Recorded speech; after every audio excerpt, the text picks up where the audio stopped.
तो क्लास कैसे हैं आप लोग। स्वागत है आपका कैल्विन में और मैं हूं विनीत, आपके सामने हाजिर हूं लेकर आपका एक और वन शॉट। जी हाँ दोस्तों, जैसा आप जानते हैं आपके मैक्सिमम वन शॉट अपलोड हो चुके हैं। आपकी पूरी इकोनॉमिक्स हो चुकी है, ज्योग्राफी, हिस्ट्री और सिविक्स वन शॉट हो चुकी है। अगर आपने अभी तक नहीं देखा है तो जाके जरूर देख लीजिए। आई बटन पे क्लिक करेंगे, आपको सारी चीजें मिल जाएंगी। और टॉपर की प्लेलिस्ट भी तैयार है जिसके अंदर आपकी previous year question, assertion reason, mind maps, सब कुछ सीक्वेंस वाइज डाल रखा है। अगर आपको ढूंढने में थोड़ी सी भी तकलीफ हो रही है यूट्यूब पे तो कैल्विन लाइव एप्लीकेशन डाउनलोड करें, वहां पर जाके आपको सारी चीजें अवेलेबल हो जाए। तो चलिए क्लास, हम स्टार्ट करते हैं हमारा चैप्टर डेवलपमेंट। देखिए क्लास, विकास एक ऐसी चीज है जो बहुत से लोग खोज रहे हैं और बहुतों को मिल नहीं पा रही है।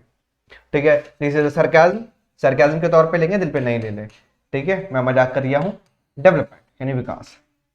विकास का अर्थ क्या है हम सभी जानते हैं। हम एक व्यक्ति को या किसी भी व्यक्ति को विकसित तब मानते हैं जब उसने कोई कार्य किया हो या फिर वो ज्यादा पैसा कमाने लगे। ठीक है, जैसे इसका एग्जांपल देते हैं। एक व्यक्ति है जो गली में घूम रहा है, ज्यादा ढंग के कपड़े नहीं है, जैकेट वैकेट नहीं है, वो पुराने से कपड़े पहनता है। ठीक है, अचानक से वो क्या करता है, आप एबिबास के जूते पहन रहा है वो। ठीक है, और मतलब लेवाई वेवाई की जैकेट वैकेट पहन रहा है और तुम अचानक से कहोगे यार जिसने तो बड़ी तरक्की कर ली। जो तरक्की वर्ड जो है वो डेवलपमेंट के तौर पे हम देख रहे हैं हमारी सोसाइटी में, इन अवर सोसाइटी, हमारे समाज के अंदर। अगर मैं बात करूं बेसिकली हमारे समाज के अंदर पैसा कमाना ही विकास का एक पैमाना माना जाता है, जो बहुत गलत है। विकास या डेवलपमेंट सिर्फ पैसों के बलबूते नहीं हो सकता। आप कहेंगे सर ये तो आप मजाक कर रहे हो। मैं मानता हूं कि पैसा आपकी मैक्सिमम जरूरतें पूरी कर सकता है लेकिन सारी जरूरतें पूरी नहीं कर सकता। आपके पास पैसा है लेकिन आपके पास मेंटल पीस नहीं है, आपके पास मन की शांति नहीं है, तो बेटा वो पैसा किस काम का। आप कहोगे सर हमारे पास 500 करोड़ रुपया हो और हम दुखी, ठीक है बेटा आप कह सकते हो, लेकिन दुखी होना एक बहुत बड़ा मतलब दर्द माना जाता है कि मैं दुखी हूं। इतना पैसा होने के बाद भी तुम्हारे पास अगर दुख है तो उस पैसे में आग लगा दो।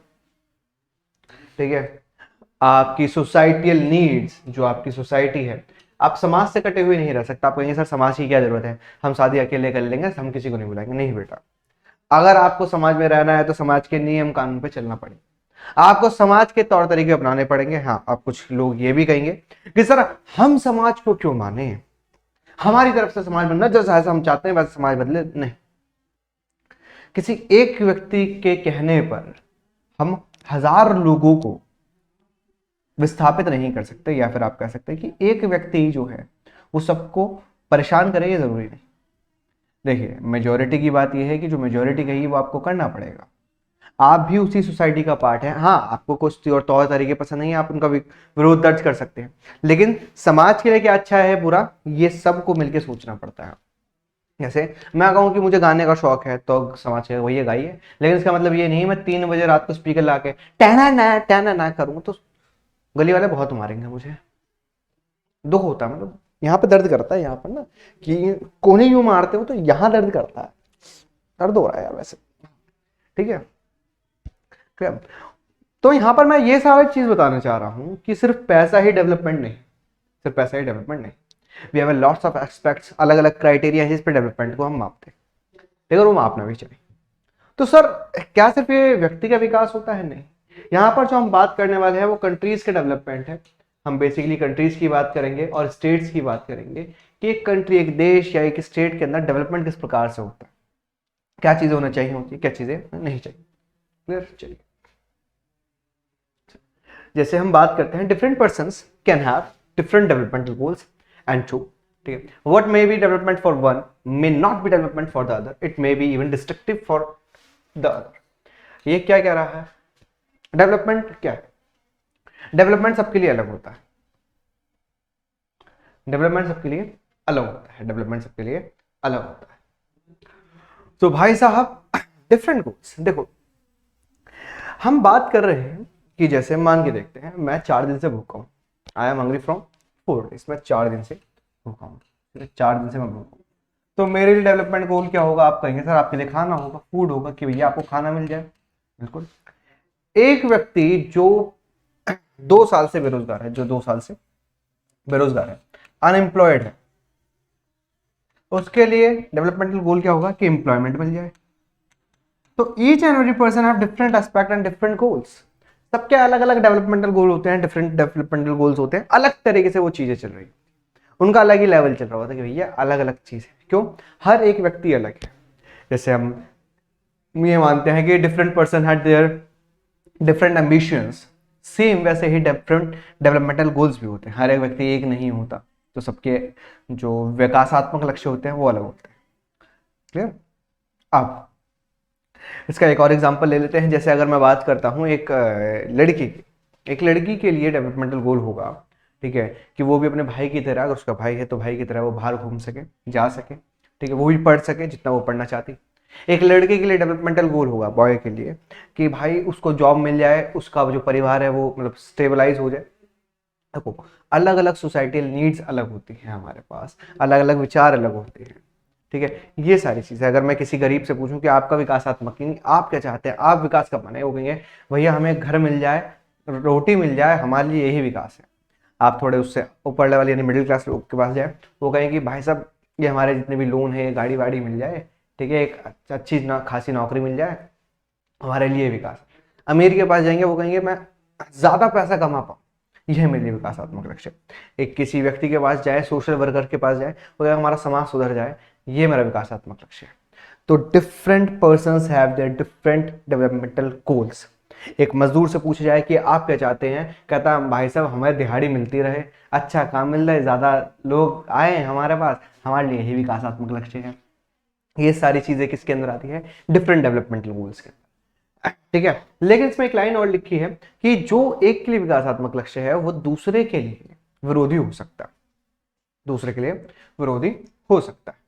जैसे अगर हम बात करते हैं पहले का एग्जांपल, अगर मैं बात करता हूं, एक गर्ल एक्सपेक्ट करती है उतनी फ्रीडम अपॉर्चुनिटी जितनी उसके भाई को मिल रही, and that he also shares in the house hold work, her mother may not like this, ठीक है, कि जो उसका भाई है वो घर के काम में हाथ बटाए, जैसे खाना बनाना, क्लियर, खाना बनाने, बर्तन धोना, कपड़े धोना, माता जी की हेल्प करना, ठीक है, तो उसके भाई को पसंद ना है कि यार बताओ घर के काम करवा रहे हैं हमसे, बट वो तो यही चाहते हैं, उसके लिए विकासात्मक लक्ष्य है।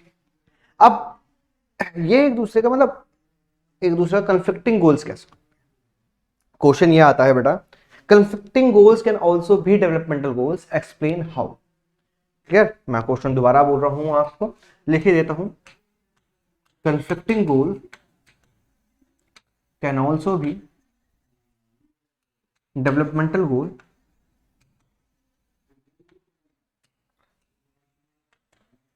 एक्सप्लेन। कंफ्लिक्टिंग गोल्स हैं तो भी डेवलपमेंटल गोल्स कैसे हो सकते हैं? ये देखिए बेटा, एक बिजनेसमैन है जिसने डैम्स बनवाए हैं ताकि वो चाहे कि उसको इलेक्ट्रिसिटी और ज्यादा मिले, और ज्यादा इलेक्ट्रिसिटी मिले ताकि मेरे इंडस्ट्री डेवलप होता है। लेकिन बेटा डैम बनाने में बहुत से लोगों को विस्थापित किया जाता है, माइग्रेट किया जाता है, एक जगह से दूसरी जगह पे स्थापित किया जाता है, और जो जमीन होती है, जो आपकी एग्रीकल्चरल लैंड होती है, ठीक है, क्रॉप प्रोडक्शन की जो लैंड होती है वो भी खत्म हो जाती है, वहां पे बाढ़ का, फ्लड का खतरा बन जाता है, ठीक है, इसके अलावा भूकंप का भी खतरा बन जाता है, बहुत जगह ऐसा माना भी गया है, ठीक है। तो भैया ये तो डिस्ट्रक्शन हो गया दूसरे के लिए। लेकिन अगर आप दूसरे पहलू से देखेंगे तो हम सभी चाहते हैं कि इंडस्ट्रीज लगे क्योंकि लोगों को काम मिले, तो भैया वो क्या है? दूसरे के लिए डिस्ट्रक्टिव है। क्या है? दूसरे के लिए डिस्ट्रक्टिव बन रहा है, उसके लिए नुकसानदेह बन रहा है। डैम लगाना एक के लिए, इंडस्ट्रीज के लिए अच्छा है लेकिन लोगों के लिए बुरा है। इसका और एग्जांपल देता हूं, जैसे मशीन्स, हम कहते हैं कि मशीन्स आनी चाहिए, मशीन्स आनी चाहिए, सर मशीन्स आनी चाहिए, बहुत सारी मशीन्स आनी चाहिए, लेकिन बेटा जो हैंडलूम्स वर्कर है उनके लिए तो ये डिस्ट्रक्टिव हो गया, क्योंकि वो तो धीरे धीरे खत्म होते चले आएंगे। सेम ग्लोबलाइजेशन के अंदर जब हम चाहते हैं कि एमएनसी आए तो हमारे जो लोकल प्रोड्यूसर है वो खत्म हो जाते हैं। तो एक का डेवलपमेंटल गोल दूसरे के लिए क्या बन रहा है? हानि बन रहा है, डिस्ट्रक्टिव बन रहा है। बट स्टिल ये क्या है? डेवलपमेंटल गोल्स हैं। क्या है ये? डेवलपमेंटल गोल्स है मेरे बच्चे। क्लियर? चलिए, क्राइटेरिया क्या होते हैं डेवलपमेंटल गोल्स के? क्राइटेरिया क्या है? ऐसी कौन कौन सी चीजें हैं जो हम डिफरेंट एस्पेक्ट्स में मानते हैं? ऐसा क्या है? देखो, हम ह्यूमन डेवलपमेंट रिपोर्ट है, इंडेक्स है कंपेयरिंग स्टेट, ठीक है, स्टेट को कंपेयर कैसे करते हैं। अगर हम ह्यूमन डेवलपमेंट रिपोर्ट की बात करते हैं तो उसके अंदर हम देखते हैं एजुकेशन लेवल ऑफ पीपल, ठीक है, health status, per capita income. देखो आप सभी जानते हैं अलग अलग क्राइटेरिया होते हैं, अलग अलग मेजर पॉइंट होते हैं। अलग अलग क्या होते हैं मेरे बच्चे? मेजर पॉइंट होते हैं। ये मेजर पॉइंट्स ही हैं जिसके बेसिस पे हम पता लगाते हैं कोई देश डेवलप कितना है, कोई कंट्री कितनी डेवलप है, कोई स्टेट कितना डेवलप है। क्लियर? अगर ह्यूमन डेवलपमेंट इंडेक्स देखें कि एचडीआई के अंदर रैंकिंग क्या है, एचडीआई के अंदर हम क्या देखते हैं, per capita income, life expectancy यानी कितना व्यक्ति जी पा रहा है, लिटरेसी रेट कितना वो पढ़ा लिखा है, ठीक है, ग्रोथ एनरोलमेंट रेशो कि भाई 3 साल 3 लेवल के अंदर देखा जाता है कि भैया एक बच्चा जो 6 साल से अधिक है, ठीक है, वो कितना स्कूल जा पा रहा है, आगे आएगा। ठीक है, अगर हम स्टेट्स की बात करते हैं, स्टेट्स को कैसे मापते हैं, स्टेट्स को मापते हैं infant mortality rate, literacy rate, net attendance ratio. ठीक है, कि कितने बच्चे प्रेजेंट हैं, ये आगे हम पढ़ेंगे। Infant mortality rate, literacy rate, net attendance ratio. देखो आप अगर चीजें देखेंगे एजुकेशन लेवल पे किसके आधार पे मापा जाता है, लिटरेसी रेट के, health status, birth rate, death rate या लाइफ एक्सपेक्टेंसी के आधार पे, per capita income maximum common है, पर कैपिटा इनकम कॉमन। ठीक है, अब चलिए अब चलते हैं आगे की तरफ। ये सारी चीजें हम मापते हैं, क्राइटेरिया हमने बना रखे। जैसे इनकम की अगर हम बात करते हैं, इनकम और दूसरे गोल्स की। इनकम तो एक ऐसी चीज है, बिना इनकम के तो कुछ नहीं होता। ठीक है, भूखे पेट भजन ना होए गोपाला। ठीक है, तो बिना पैसे के काम कैसे कर डाला, बिना पैसे के तो काम हो ही नहीं सकता है। हम जो भी काम करते हैं we need money, we need money. ठीक है, मनी और मेटेरियलिस्टिक जो थिंग्स है one can buy with it is one factor on which our life depends, but the quality of our life or depends on non material things। हम ये मानते हैं कि पैसा बहुत सारी मेटेरियलिस्टिक थिंग्स खरीद सकता है। देखो भाई, पैसा है, पैसा आपको एसी खरीद सकता है, कैमरा खरीद सकता है, बोर्ड खरीद सकता है, ठीक है, जैकेट खरीद सकता है, बहुत तो बाल भी खरीद लेते हैं, ये सारी चीजें पैसा खरीद सकता है। लेकिन ये तो मेटेरियलिस्टिक थिंग है ना, गाड़ी खरीदना, मकान खरीदना, तो मेटेरियलिस्टिक थिंग है। इसकी तरफ फीलिंग्स कैसे लाएंगे आप? फीलिंग्स का मतलब सर फीलिंग वही वाली, हाँ बेटा, आप माता का प्यार, ठीक है, पिताजी की मार नहीं खरीद सकते ना। आप कहेंगे हाँ सर ये बात तो सही, क्या माता जी का प्यार नहीं खरीद सकते, आप पिताजी का जो दुलार है या जो आप मार कहते हैं वो नहीं खरीद सकते, आप एक अच्छी जिंदगी नहीं खरीद सकते। आप पैसे से चीजें बना तो सकते हैं लेकिन उनसे फीलिंग अटैच नहीं कर सकते। एक घर के अंदर जब आप जाते हैं तो सबसे पहले अपनी माता जी को पूछते हैं, तो आप ये नहीं, आप पापा से भी यही पूछते पापा मम्मी कहाँ है, पापा सामने बैठे, कभी पिताजी से पूछ लो और पापा सब बढ़िया, नहीं तुम पूछ दो पापा मम्मी कहाँ है। ठीक है, और ये सारी जो चीजें हैं ये तो पैसा नहीं खरीद सकता। अगर पैसा ये सारी चीजें खरीद सकता होता तो शायद जो लोग जाते हैं उनको कोई जाने ही ना देता। क्लियर? तो पैसा हर एक चीज नहीं खरीद सकता, पैसा आपकी मैक्सिमम जरूरतें पूरी कर सकता है लेकिन सारी चीजें नहीं। बिसाइड सिर्फ इनकम के अलावा एक और चीज जो लोग देखते हैं वो है इक्वल ट्रीटमेंट, कि भैया समानता का बर्ताव होना चाहिए। आप कहेंगे सिर्फ पैसा आता है समानता का बर्ताव होता है, लेकिन सिर्फ पैसे के बल पर समानता का बर्ताव थोड़ी होता है। आप सोसाइटी के अंदर जो इज्जत चाहते हैं, समाज के अंदर जो हैसियत चाहते हैं, ठीक है, इज्जत तब पता लगती है आपके अच्छे कर्म जब आप मर जाते हैं और आपके पीछे के जितने लोग खड़े होते हैं, जीते जी तो सभी साथ देते हैं। क्लियर? चलिए चलिए क्लास, ठीक है। पीपल जैसे इक्वल ट्रीटमेंट, फ्रीडम, आज़ादी। पैसे से आज़ादी कहाँ मिलती है? आज़ादी तो एक ऐसा एस्पेक्ट है जो हर कोई चाहता है कि मिले, कि फ्रीडम मिले। अगर पैसे से आज़ादी मिलती तो भैया जितने भी देश हैं मैक्सिमम जो अमीर कंट्रीज हैं उनको तो आज़ादी मिल जाती। जब कोरोना वायरस आया तो क्या सब जितने पैसे वाले थे उनको आज़ाद कर दिया गया कि घूमो टहलो रोडों पे? नहीं, सिक्योरिटी, रिस्पेक्ट ऑफ अदर, दूसरों का सम्मान करना, इज्जत देना, या पैसे से नहीं कर सकते बट ये भी आपको जीवन में चाहिए। एक सेफ और सिक्योर एनवायरनमेंट जहां पर महिलाएं काम कर सकती हैं, ठीक है, जहां पर वो बिजनेस रन कर सकती है, ये तो पैसे से नहीं आएगा ना। देखो हम ये मानते हैं कि महिलाओं के लिए जो सोसाइटी है, जो एटमॉस्फेयर है, जो एनवायरनमेंट है वो अनसेफ है। तो बेटा ये सोसाइटी बनाई किसने? हम लोगों ने। जो ये ढिंडोरा पीटते हैं, जो ये ठीक है ढोल पीटते हैं कि भैया समाज हमारी तरफ से, तो हम जैसा चाहें समाज वैसा रहना चाहिए, तो वो कभी इस जिम्मेदारी पे क्यों नहीं खड़े होते? जो महिलाओं के साथ व्यवहार हो रहा है वो भी सोसाइटी के अंदर, ये सोसाइटी तो आप ही ने बनाई है, तो इसे चेंज क्यों नहीं करते? वो कभी इस मुद्दे पे बहस नहीं करेंगे कि भैया हमें सोसाइटी ऐसी बनानी चाहिए। वो हमेशा ये कहेंगे हमें अधिकार होना चाहिए, हम जैसे पहन सके कपड़े वैसे हम जहां घूमना चाहें। अरे मूर्खो, इस पे भी बात कर लो। आउट ऑफ द सिलेबस है ना, आउट ऑफ द कंटेक्स्ट है चीजें, इसमें थोड़ी बुद्धि लगानी पड़ेगी, तो वो नहीं लगा सकते क्योंकि तलवे को कितना घिसेंगे लोग। ठीक है, समझ बात को, ये सिनेरियो है वो। देखिए, अगर आपको एक जॉब चाहिए, ठीक है, अगर आप एक जॉब देखते हैं, जैसे बॉयज़ हैं, तो बॉयज़ हमेशा जॉब के अंदर देखेंगे कि भैया कितना दूर घर से कितना दूर है, ठीक है। ये वो लोग होते हैं जो स्टेट बदल देते हैं, देश ही बदल देते हैं कि भैया नौकरी मिल जाए, हम अपने घर वालों को अच्छी ज़िंदगी दे पाएँ, ठीक है। आई एम विद यू, ठीक है। हम ये देखते हैं कि भैया जॉब का टाइमिंग क्या है, पैसा कितना मिल रहा है, ज़्यादा काम है कि कितना काम है, ठीक है, एटमॉस्फेयर कैसा है। काम तो देखो चाहे ज़्यादा हो चाहे कम, वो तो बात की बात है, लेकिन एटमॉस्फेयर कैसा है। ऐसा ना हो कि भैया आपको मतलब आपसे जानवरों की तरह गधा मजदूरी कराई जा रही, तो वो भी सही है। तो हम एक सारे एस्पेक्ट देखते हैं। अगर आपको एक जॉब चाहिए, for a place before accepting, आप कंसिडर करेंगे बहुत सारे फैक्टर, जैसे इनकम के अलावा जैसे फैसिलिटीज कौन कौन सी मिल रही है फैमिली को। जैसे आप जानते हैं कि आता है ESIC, employees state insurance corporation, जिसके अंदर जो प्राइवेट लिमिटेड कंपनीज होती हैं ये ESIC का कार्ड बनवाते हैं अपने एम्प्लॉयज़ का, ताकि उनका जो इलाज है वो हो सके।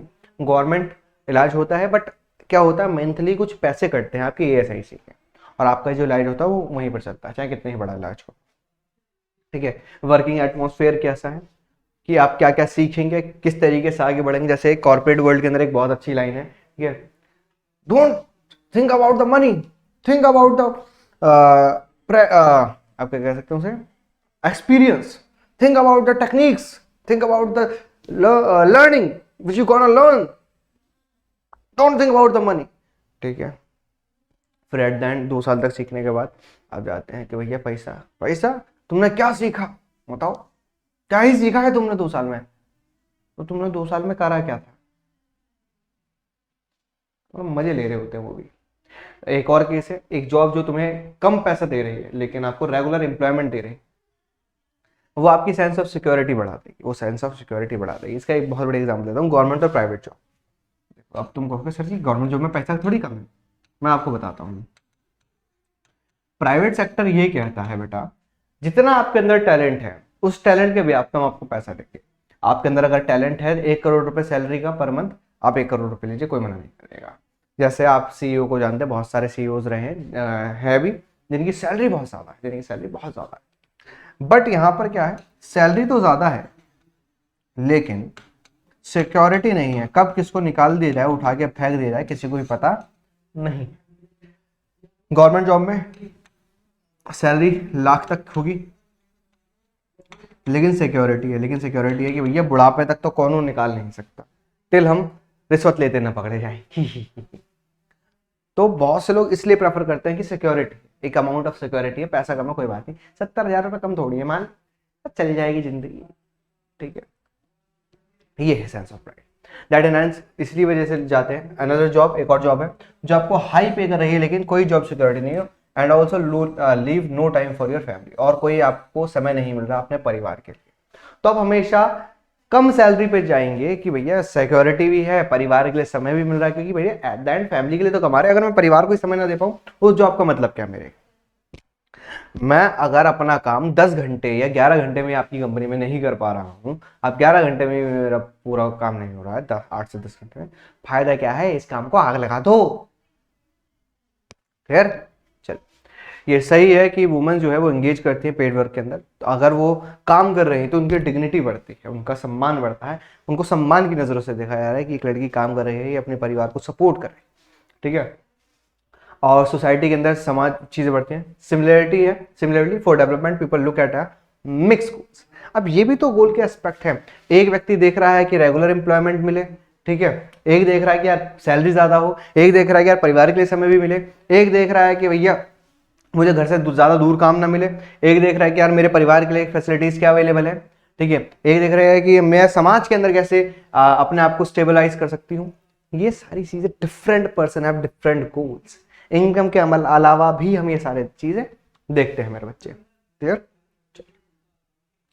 और ये बहुत इंपॉर्टेंट है नेशनल डेवलपमेंट के तौर पे कि हम ये देखें कि that different person could have different as well as conflicting nations notions of a countries development, कि जो नेशनल डेवलपमेंट है, जो राष्ट्रीय विकास है, जिसके अंदर हम अभी बात करके आए थे, ठीक है, राष्ट्रीय विकास के अंदर हम अभी बात करके आए थे, आप सभी जानते हैं जब हमने बात करी थी, ठीक है, डेवलपमेंट स्टेट्स की अगर हम बात करते हैं, infant mortality rate, literacy rate, net attendance ratio, education से लेके सारी चीज़ हम देखते हैं। क्लियर? और ये सारे जो कन्फ्लिक्टिंग गोल्स हैं वो भी एक साथ रहें, ताकि सभी जो लोग हैं उनको हम एक साथ जोड़ पाए, हम उन सबको एक साथ जोड़ पाए। क्लियर? यूजुअली हम कंट्रीज या स्टेट्स को कंपेयर कैसे करते हैं? हमने कह दिया भैया नेशनल डेवलपमेंट के अंदर सारी चीजें देखनी पड़ती हैं, लेकिन कंपेयर कैसे करोगे? आपको पता तो लगाना पड़ेगा ना कि भैया कंपैरिजन कैसे चल रहा है।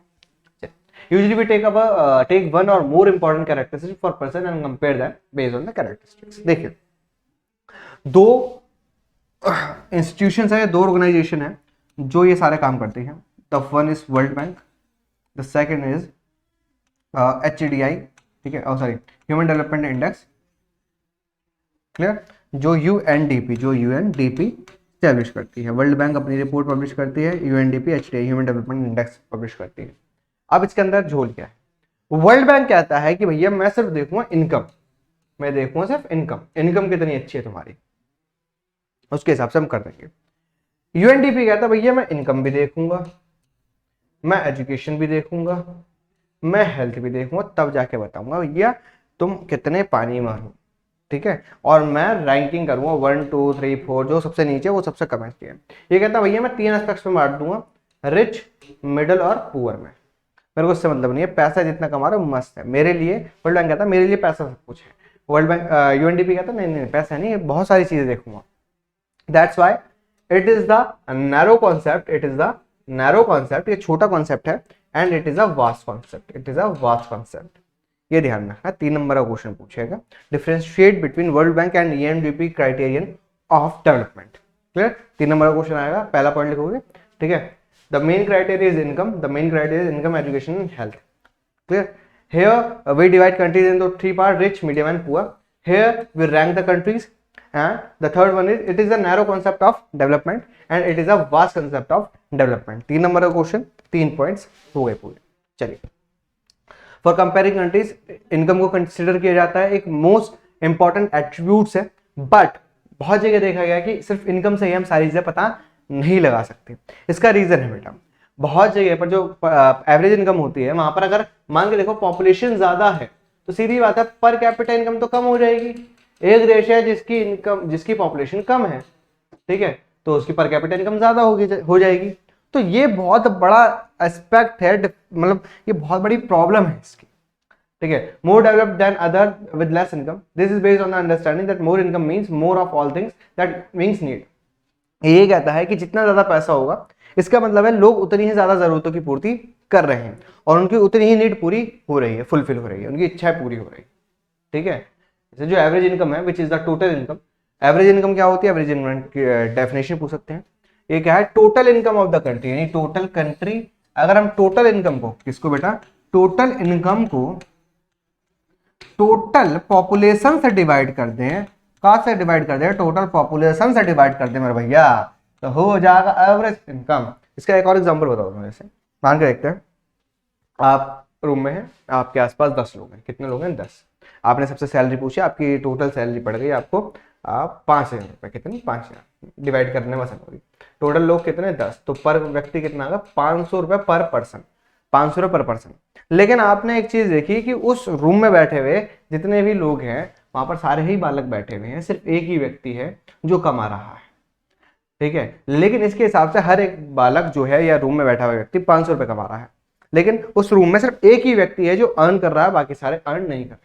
तो बहुत अजीब सिनेरियो है, इसके अंदर धोखा मिलता है। ठीक है, जैसे जो वर्ल्ड डेवलपमेंट रिपोर्ट है, ठीक है, वो वर्ल्ड बैंक द्वारा बनाई जाती है और जो क्राइटेरिया है ये क्लासिफाई करता है इस चीज को, ये क्लासिफाई करता है। मैंने अभी आपको बताया पर कैपिटा इनकम जो क्लासिफाई करता है वो वर्ल्ड बैंक करता है। जो कंट्रीज है जिनकी पर कैपिटा इनकम $12 12,056 है, ठीक है, $12 12,056 है पर एनम, और उससे ज्यादा है 2017 के साथ, वो रिच कंट्रीज कहलाती है। क्या है? अमीर कंट्रीज। और जिनकी पर कैपिटा इनकम 955 या उससे कम है, इसको लो इनकम कंट्रीज हम कहते हैं। क्या कहते हैं? लो इनकम कंट्रीज कहते हैं। इंडिया जो है वो लो मिडिल इनकम में आता है, यानी मिडिल के अंदर आता है 2017 के अंदर, क्योंकि हमारी जो सैलरी है वो $1,820 पर एनम है। पर एनम हम $1,820 कमाते हैं। हम मिडिल के अंदर आते हैं, हम ज्यादा कोई ना ज्यादा टॉप पर है ना ज्यादा बॉटम में। जो रिच कंट्रीज हैं जो एक्सक्लूड होते हैं क्या, Middle East and criteria other small countries are generally called developed countries. ठीक है, ठीक है, जो मिडिल ईस्ट को निकाल दें तो अगर हम बात करते हैं तो उनको हम डेवलप कंट्रीज कहते हैं कि भैया डेवलप कंट्रीज है, क्योंकि इनकी पर कैपिटल इनकम काफी ज्यादा है, काफी ज्यादा रोर कर रही है। क्लियर, चलिए जैसे अगर हम बात करते हैं स्टेट्स की, अगर हम स्टेट्स की बात करते हैं अपने, अगर हम बात करते हैं स्टेट की, क्लियर, तो हरियाणा है, केरला है पर कैपिटल इनकम के अंदर, और बिहार।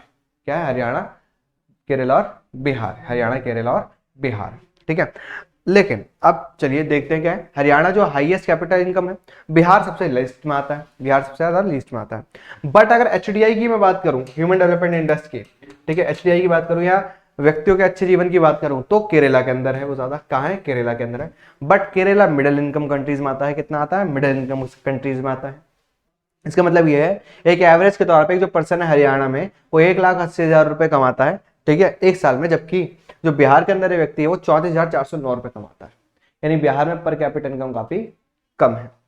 ठीक है, Haryana will be consider the most developed and Bihar the least developed state of the three. ठीक है, हरियाणा जो है वो सबसे ज्यादा डेवलप माना जाता है और बिहार सबसे लीस्ट डेवलप माना जाता है। बट अगर हम एचडीआई की बात करें, ठीक है, चाहे इन्फेंट मोर्टेलिटी रेट की बात करें, चाहे लिटरेसी रेट की बात करें, चाहे नेट अटेंडेंस रेशियो की बात करें, इन सब के अंदर केरला टॉप पर है। इन सब में क्या है, केरला टॉप पर है। टॉप का मतलब है बेटा, अगर इनफैक्ट मोर्टेलिटी रेट देखें सबसे कम कहाँ है, केरला में। ठीक है, सबसे ज्यादा कहाँ है आपकी, बिहार में। लिटरेसी रेट सबसे ज्यादा कहाँ है, केरला के अंदर। सबसे कम कहाँ है, बिहार में। ठीक है, नेट अटेंडेंस रेशियो सबसे ज्यादा कहाँ है, केरला के अंदर।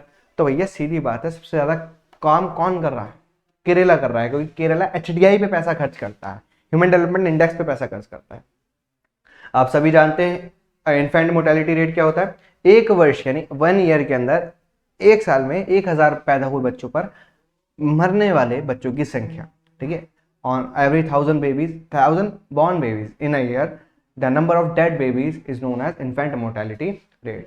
लिटरेसी रेट होता है 7 साल, एक व्यक्ति जिसकी उम्र 7 साल से अधिक है, ठीक है, 7 है, उससे अधिक है, and he can read and right with understanding, he can read and right with understanding.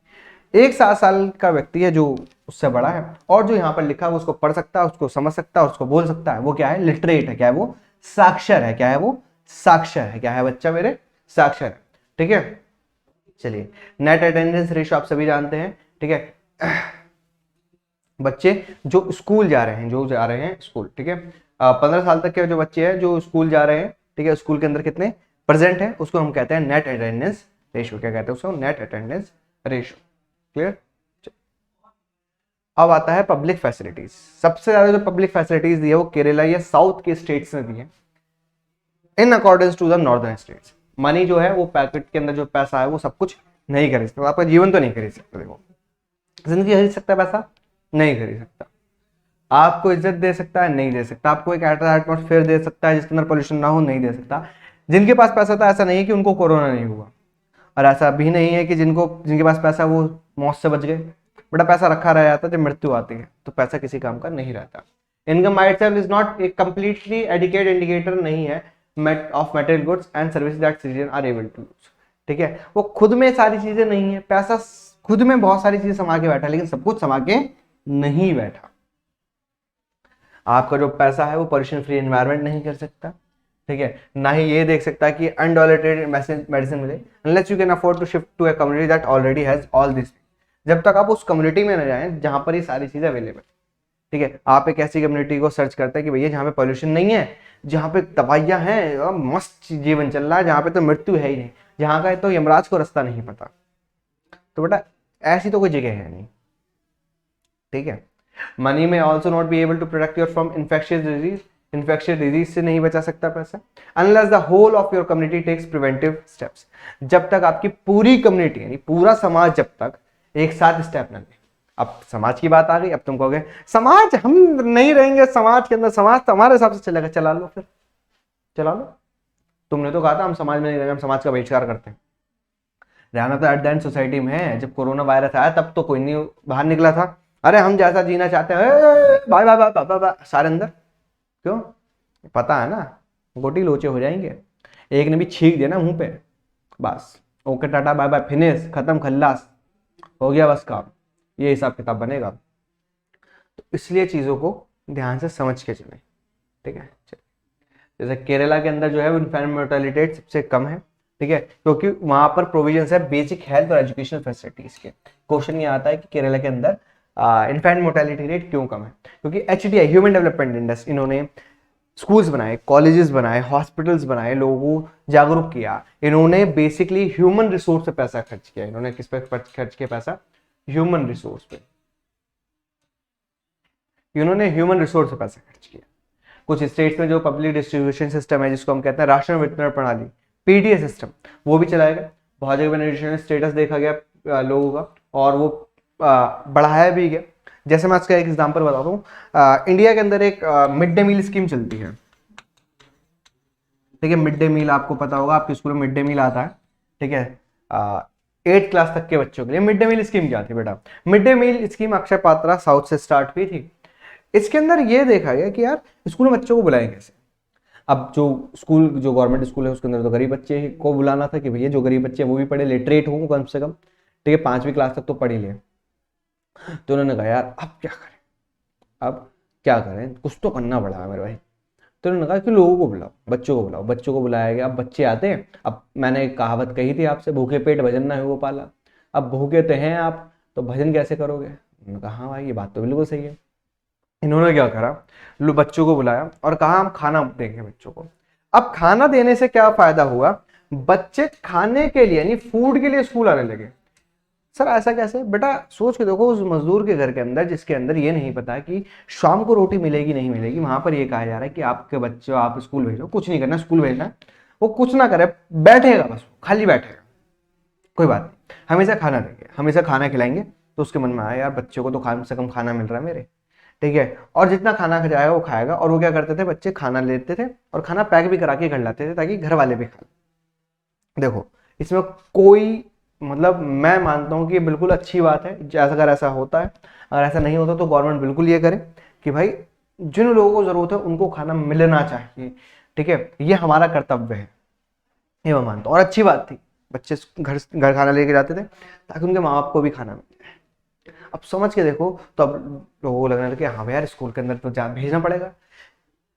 बच्चों का नेट अटेंडेंस रेशियो सुधरा, बच्चे स्कूल आने लगे, ठीक है। इससे एक फायदा और हुआ, अब बच्चे का पेट भर गया। अब क्या, बच्चा या तो सोएगा या जो तुम बता रहे हो समझेगा। अब वो बच्चा बैठा हुआ, उसका पेट भर गया, वो कह रहा है हाँ क्या कह रहे थे सर आप, कुछ आ से अनार सा कह रहे थे आप, आ से अनार, अच्छा A फॉर एप्पल, कुछ नहीं। वो एक एक वर्ड भी अगर हर दिन भी अगर सीख रहा है, एक अक्षर भी सीख रहा है, एक अल्फाबेट भी सीख रहा है, वो भी बहुत बड़ी बात है। क्यों? धीरे धीरे धीरे धीरे उसको भी इंटरेस्ट आने लगेगा पढ़ाई में। यही रीजन है कि जो DLED कोर्स है, जो B.Ed कोर्स होती है, ठीक है, जो टीचिंग प्रॉपर टीचिंग कोर्सेज जो होते हैं, जिसके अंदर रेगुलर स्कूल भेजा जाता है, जहाँ पर ये सिखाया जाता है कि बच्चों को पढ़ाया कैसे जाए, वो इसलिए बनाए गए ताकि जब बच्चा आ गया उसको इतना इंटरेस्ट जगा दो पढ़ाई में कि उसको मजा आ जाए, मजा आ जाए। और ये मजा वो सारे भाई साहब, टीचर बड़ा अच्छा पढ़ाता है, खाना भी खिलाता है, पढ़ाते भी है, मजा आए, इसलिए मिड डे मील स्कीम चलाई गई। और ये भी देखा गया हमारे बच्चों के अंदर, ठीक है, आयरन की कमी है, इसलिए आयरन फॉलिक एसिड की टैबलेट भी दी जाती है आपको ब्लू कलर की, क्योंकि भैया आपके अंदर खून की भी कमी है, समझ के देखो। और आयरन की कमी हर शख्स के अंदर है, मैक्सिमम जो स्टूडेंट्स हैं उनके अंदर आयरन की कमी, जबकि हम खाना भरपूर खा रहे हैं, हम एक अच्छे खासे परिवार से, स्टिल तब भी हमें बीमारी है, ठीक है। तो ये था पीडीएस सिस्टम। पीडीएस सिस्टम के अंदर क्या होता है, राशन जो होता है जैसे गेहूं चावल ये सब कितने रुपए में मिलता है? 2 रुपए 3 रुपए में।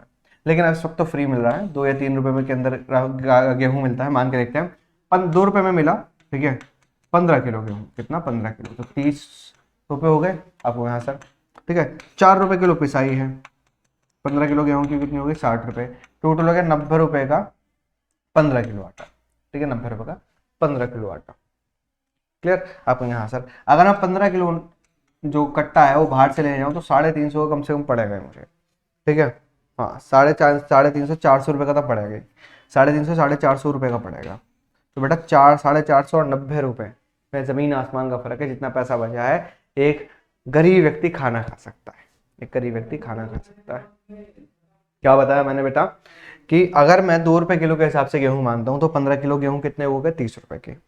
4 रुपए किलो पिसाई चल रही है, 15 किलो गेहूं की पिसाई होगी 60 रुपए, तो 90 रुपए के अंदर 15 किलो आटा आ गया। आप लोग यहाँ सर, लेकिन अगर मैं वही पिसाया आटा बाहर से लेने जाता हूँ, बहुत कंपनीज के आते हैं, तो 450 350 रुपए का मिलेगा मुझे।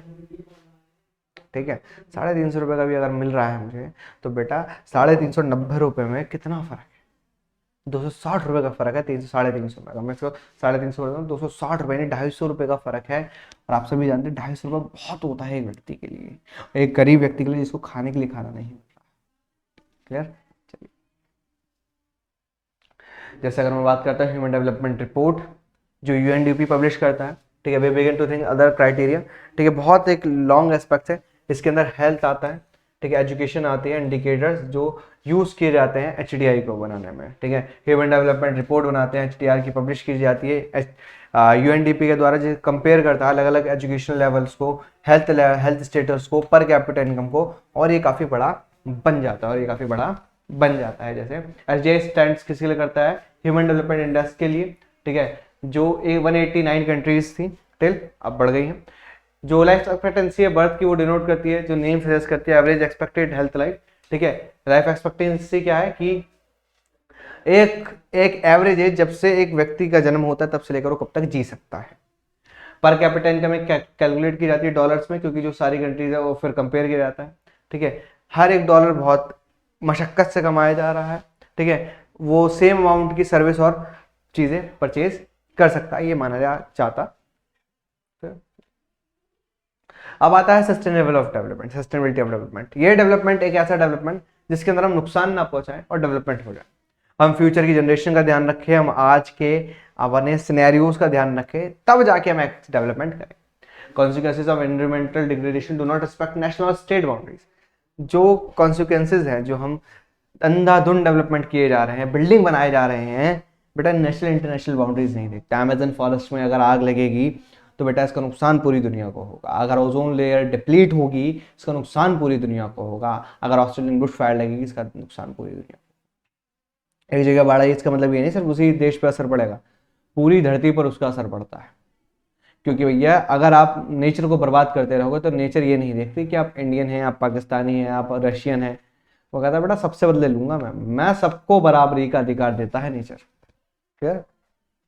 सस्टेनेबल डेवलपमेंट इज कंपेरेटिव एक नया एरिया है नॉलेज का, जिसके अंदर साइंटिस्ट, इकोनॉमिस्ट, फिलोसोफर और बहुत सारे सोशल साइंटिस्ट काम कर रहे हैं एक साथ। और इसके अंदर सीधा कहा जाता है अपने to use our resources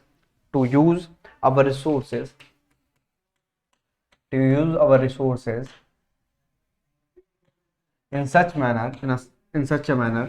a manner that our next generation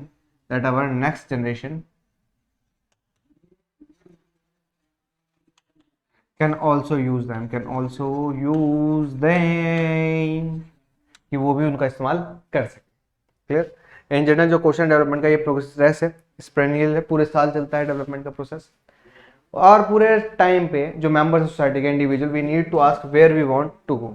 हमें आखिर में एक सवाल जरूर पूछना है कि हम जाना कहाँ चाहते हैं। हम एक ऐसा समाज चाहते हैं जहाँ पे सारा इन्वायरमेंट बर्बाद कर दिया जाए तब हम रहना चाहते हैं, ठीक है, या हमारे गोल्स क्या। So the debate on development continuous. और इसी वजह से विकास का जो ये मुद्दा है, जो विवाद है, चलता रहता है। क्यों? सबका विकास अलग है, सबके गोल्स अलग है, और इस गोल के अंदर एनवायरनमेंट को हम कितना नुकसान पहुंचा रहे हैं, कितना दर्द दे रहे हैं, ये सारी बात इसमें कही गई। क्लियर? चलो तो क्लास अब चलते हैं अपने क्वेश्चन आंसर पर। और अगर आपने अभी तक सारे वन शॉट नहीं देखे तो जाकर देख लीजिए, ठीक है, आई के बटन पर क्लिक करें, प्लेलिस्ट तैयार है आपकी। अगर तब भी दिक्कत है तो केल्विन लाइव एप्लीकेशन को डाउनलोड करें और आपको सारी चीजें मिल जाएंगी। चलिए क्लास पहला question, why do people look at mixed goals for development, explain. Mix developmental goals पे हम ध्यान क्यों देते हैं, इसको एक्सप्लेन करना। आप सभी जानते हैं each and every person have other things, other criterias.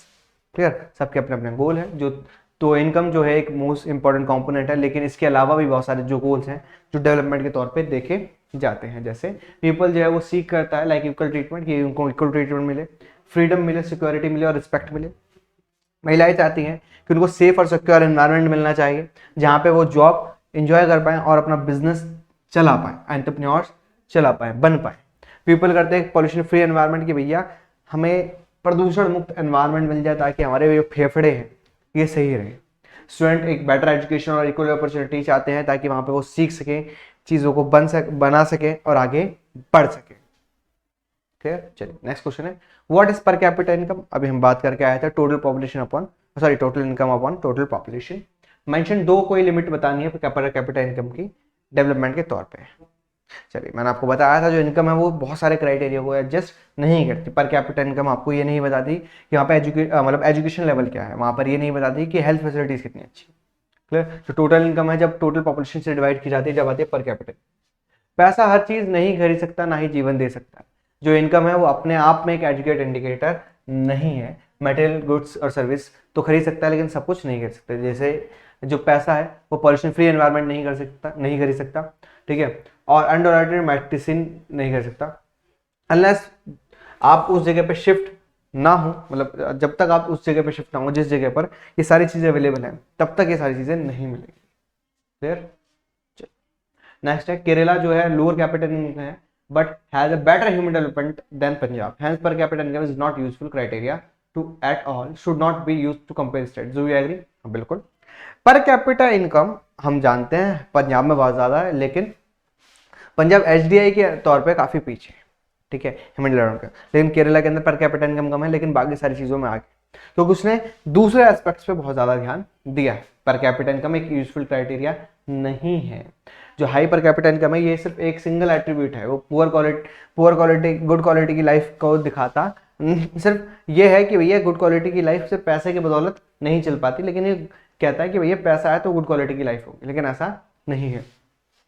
पैसा हर एक चीज नहीं कर सकता, पॉल्यूशन फ्री एनवायरनमेंट नहीं कर सकता, प्रोटेक्शन नहीं दे सकता इन्फेक्शियस डिजीज से, मोर्टेलिटी रेट कम नहीं कर सकता, लिटरेसी नहीं बढ़ा सकता। सिर्फ ये जीवन जीने का एक स्टैंडर्ड दे सकता है, बट वो स्टैंडर्ड कैसा रहेगा ये आप सजेस्ट नहीं कर सकते हैं। वो आपके कह स्टैंडर्ड ले लो कोई बात नहीं, लेकिन आपको बीमारी भी होगी, आपको फेफड़ों में कलेश भी होगा, आपका पोल्यूशन भी आपका मतलब बढ़ता रहेगा, सारी चीज़ होती रहेगी, लेकिन आप कुछ नहीं कर सकते। In order to achieve this एक जॉइंट एफर्ट्स होने चाहिए सभी मेंबर्स के, कम्युनिटी के, चाहे अमीर हो चाहे गरीब, सारे मिलके जब आगे आएंगे हम और आपको आगे आना पड़ेगा, ठीक है, और इस चीज़ से छुटकारा पाना होगा। चलिए ठीक है, केरला कंपेयर किया जाता है पर कैपिटा इनकम क्योंकि जो मोर्टेलिटी रेट है वो कम है, लिटरेसी रेट ज़्यादा है, टोटल नंबर ऑफ जो चिल्ड्रन है स्कूल के अंदर जो 1st से 5th क्लास में जा रहे हैं, नेट अटेंडेंस रेशियो जो है वो इसके मुकाबले काफ़ी अच्छा है। क्लियर? चलिए नेक्स्ट क्वेश्चन है, how is issue of sustainability important for development? Explain with example. काफ़ी इंपॉर्टेंट क्वेश्चन है सस्टेनेबल डेवलपमेंट का, क्योंकि आप सभी जानते हैं हम सभी एक ऐसे डेवलपमेंट की बात करते हैं जिसके अंदर नेचर को ज़्यादा नुकसान ना हुआ हो, नेचर को हम बचा के चले हों, हमने ये जो अपना रिसोर्सेज हैं अपने फ्यूचर जनरेशन से उधार ले रखी है और हमको इससे बेटर करके उनको देना है। क्लियर? जो डेवलपमेंट है कंट्रीज की वो कंटिन्यूस है, हर एक कंट्री चाहती है कि उसका जो डेवलपमेंट का जो लेवल है वो आगे बढ़ता रहे, लेकिन इसके लिए हम नेचर को नुकसान नहीं पहुंचा सकते हैं। बहुत सारे साइंटिस्ट हैं उन्होंने प्रेजेंट लेवल की जो डेवलपमेंट है उस पर वार्न किया है कि भाई सस्टेन नहीं कर पाएगा हमारे फ्यूचर को, ठीक है, अगर हम इसी तरीके से कंजप्शन करते रहेंगे अपने रिसोर्सेज को हाई रेंज पे, ठीक है, अगर नॉन रिन्यूएबल रिसोर्स को आप ऐसे कंज्यूम करते रहेंगे तो आने वाली पीढ़ी इन रिसोर्सेज का लाभ नहीं उठा सकती। रिसोर्सेज लिमिटेड है सप्लाई के अंदर, sense should be have judicially, तो हमें इनका इस्तेमाल जो है वो समझदारी पूर्वक करना चाहिए। इसलिए हम कहते हैं कि जो रिसोर्स मैनेजमेंट है, जो क्या है रिसोर्स मैनेजमेंट है वो होना चाहिए, सोर्स मैनेजमेंट होना चाहिए ताकि हम रिसोर्सेज को मैनेज कर पाएं कि कितने रिसोर्सेज हैं, कहाँ पर कितना यूज करना चाहिए, रिन्यूएबल रिसोर्स कितना यूज करना चाहिए, नॉन रिन्यूएबल को कितना यूज करना चाहिए, सब कुछ। सस्टेनेबल डेवलपमेंट एम करते हैं डेवलपमेंट में बिना किसी डैमेज के एनवायरनमेंट को, और उसी समय वो ये भी कहते हैं कि कंजर्व करेंगे यानी बचाएंगे हम अपने सारे के सारे रिसोर्सेज को। क्लियर? चलिए, development should take place in the present without compromising the needs of the future. हमें जो आज हमारा जो विकास चल रहा है, डेवलपमेंट हो रहा है, वो इस तरीके से हो कि हम जो आने वाली पीढ़ी है उसका नुकसान ना पहुंचे, हम अपने रिसोर्सेज को ध्यान से लेकर चलें। Sustainability of development is essential not follow in the present, सिर्फ प्रेजेंट जनरेशन के लिए नहीं, आने वाली जो जनरेशन है उसकी अच्छी जिंदगी के लिए भी काफी जरूरी है। चलिए नेक्स्ट है, what is human development? Explain it's indicator. Human development क्या है, इसके इंडिकेटर्स क्या है? इंडिकेटर्स की आपने जानते हैं, हमने बात करी भी थी अभी, बहुत सारे इंडिकेटर्स थे इसके। पहले ह्यूमन डेवलपमेंट की बात करते हैं। ह्यूमन डेवलपमेंट एक रेफर करता है ह्यूमन सेंटर अप्रोच को टुवर्ड्स डेवलपमेंट, कि हमारा विकास कैसे होगा, ये फोकस करता है पीपल के क्वालिटेटिव इंप्रूवमेंट पे कि भैया क्वालिटी बढ़े ना कि क्वांटिटी। लोगों की क्वांटिटी नहीं बढ़ानी है, हमें क्वालिटी बढ़ानी। जीवन जीने का जो आधार है वो बेटरमेंट करना पड़ता है। ये डिफाइन करते हैं as the process enlarging people freedom, की पीपल की फ्रीडम अपॉर्चुनिटीज बढ़ती रहे, इंप्रूव करे उनकी जिंदगी। ये जो डेवलपमेंट है इनलार्ज करता है, चॉइसेस को इंप्रूव करता है उनकी जिंदगी को, हेल्दी मीनिंगफुल पर्पजफुल लाइफ की तरह। और डिग्निटी, अब इसके क्राइटेरिया क्या है? लाइफ एक्सपेक्टेंसी, इसकी हम बात करें ये एज है which particular person expected to live, कि जब तक तो वो जी सकता है। हायर, जितनी ज्यादा हायर लाइफ एक्सपेक्टेंसी होगी उतना ही ज्यादा वो व्यक्ति जी सकता है। फिर आता है इन्फेंट मोर्टेलिटी रेट, ये total number of infant death है जो 1 साल से कम की एज के अंदर मर जाते हैं 1000 बॉर्न बेबीज पे, यानी 1000 बच्चे जितने पैदा हुए उन पर मरने वाले बच्चों की संख्या जिनकी उम्र 1 वर्ष से कम है, वो होता है इन्फेंट मोर्टेलिटी रेट। नेक्स्ट है एक्सेस टू नॉलेज, कि भैया नॉलेज कितनी गेन कर पा रहे हैं। जैसे ये रेफर करता है नंबर ऑफ पीपल को जो बहुत जेंडर के हैं जिनकी उम्र 15 से अधिक है और जो एबिलिटी है उनके पास रीड एंड राइट, जो नंबर है चिल्ड्रन के जो स्कूल के अंदर एनरोल है, कि भैया स्कूल में कितने लोग जा पा रहे हैं। स्टैंडर्ड ऑफ लिविंग भी है इसके अंदर, जो ग्रोस नेशनल इनकम की बात करता है पर कैपिटा की। जीएनआई इंडिकेट करता है कि भैया डोमेस्टिक और फॉरेन आउटपुट कितना है एक देश के अंदर, जो एक क्राइटेरिया है कंट्री के डेवलपमेंट का। कि रिसोर्स कितने परचेजिंग पावर, परचेजिंग पावर का अर्थ होता है बेटा कितने लोग सामान खरीद पा रहे हैं, जो जो आपके पास रिसोर्स है वो कितने लोग खरीद पा रहे हैं, इसको कहते हैं परचेजिंग पावर। क्लियर? तो क्लास यहाँ पर एंड होता है आपका ये पूरा का पूरा चैप्टर। आई होप आपको मजा आया होगा और पसंद भी आया होगा और समझ में भी आया होगा। और आपकी टॉपर्स की प्लेलिस्ट तैयार हो चुकी है जिसमें वन शॉट है, इंपॉर्टेंट टॉपिक वाइज क्वेश्चन है, माइंड मैप है और इंपॉर्टेंट टॉपिक्स है एग्जाम के लिए। और ये सब कहाँ मिलेगा आपको? आई के बटन पर क्लिक करने के बाद। अगर ये भी नहीं मिलता तो कैल्विन लाइव एप्लीकेशन डाउनलोड करें, आपको सारी की सारी चीजें मिल जाएंगी। तब तक के लिए okay, tata bye bye, take care, love you too guys, और मिलते हैं आपसे नेक्स्ट वीडियो में।